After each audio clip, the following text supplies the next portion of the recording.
રાજકારણ રમી હતું આંદોલન અંદર રાજકારણ બદલે બધો આ લોકોએ બેદરકારી કરી એના લીધે દીવદર ઓગણનાથ જિલ્લો જાહેર કરતા આ લોકોને અચકાય છે.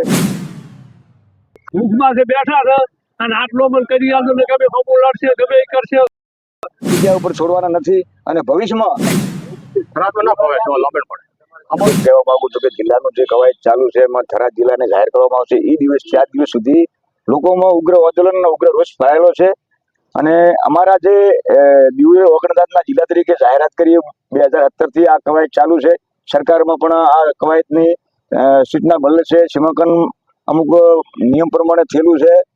રીસર્વે કરવામાં આ લોકોએ બેદરકારી કરી એના લીધે દીવદર ઓગણનાથ જિલ્લો જાહેર કરતા આ લોકોને અચકાય છે. ખરેખર જે આ લોકો ઓગણ જિલ્લો કરવામાં જે લોકોએ ભાગ ભજ્યો છે એ લોકોને ઓગણનાથ એને અન્યાય કર્યો છે એટલે એને સોચવું પડશે.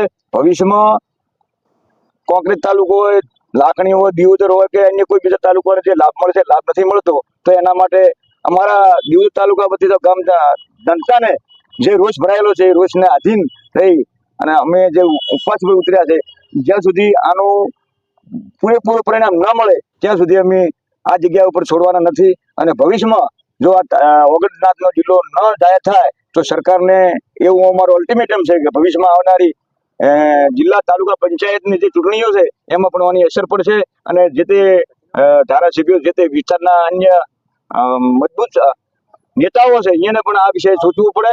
તો અને કદાચ ભવિષ્યમાં આ વસ્તુ ના બને તો કોર્ટ મેટર પણ અમે કરવા તૈયાર છે અને અમે એ બાબતે હાઈકોર્ટમાં જવું છે તો પણ રહી શકશે અને આ તાલુકો ઓગણનાથ જિલ્લા તરીકે જાહેર થાય એવી અમારી દરેક જનતાની માંગ છે. માંગ પૂરી ના થાય તો આંદોલન ઉગ્ર બનશે.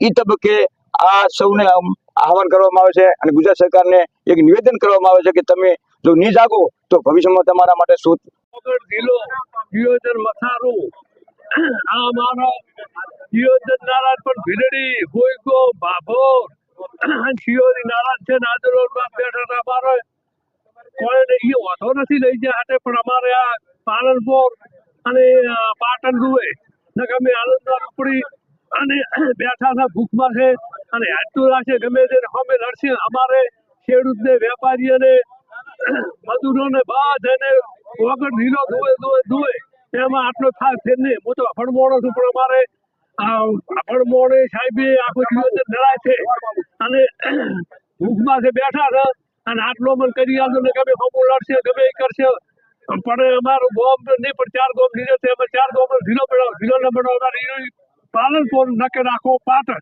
જે દેર થોનેક ના મોણસો છે બધા અમારે દરેક ભાઈઓને બધાને ઓગણ જિલ્લો જોવે. અમે થરાદમાં કઈ રાજી નથી. અમારા 5 તાલુકા ભીલડી, લાખણી, કોંકરેજ તાલુકો, દિયોદર, સોયગામ, સાબર પડતા પડે થરાદની થોડી ગામ અમારે થોનેક જે ઓગણ જિલ્લો થોનેક દાખલ હતો એમાં અમારી બધી કોઈ મંજૂરી રાશિ નથી. રાજકારણ બદલે બધું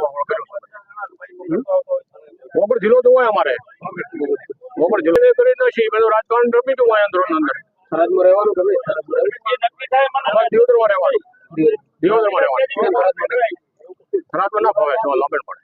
અમારું ઓગણમાં સ્થાનિક હતું હોય. નમસ્કાર મિત્રો, હું છું નિલેશ જોશી. નમસ્કાર મિત્રો, હું શૈલેષ ઠાકોર. વિડીયોને શેર કરો, વિડીયોને લાઈક કરો અને શેર પર નવા હોય તો ચેનલને સબસ્ક્રાઇબ કરો. વિડીયો પસંદ આવે તો વિડીયોને લાઈક કરો, વિડીયોને શેર કરો વધુથી વધુ અને અમારી ચેનલ પર નવા હોય તો ચેનલને સબસ્ક્રાઇબ કરો અને સાથે જ બાજુમાં આપેલ બેલના આઇકન પર ક્લિક કરવાનું ના ભૂલશો જેથી કરીને આવનાર નવા વિડીયોની માહિતી સૌથી પહેલા તમને મળે. ધન્યવાદ. વધુમાં વધુ શેર કરજો.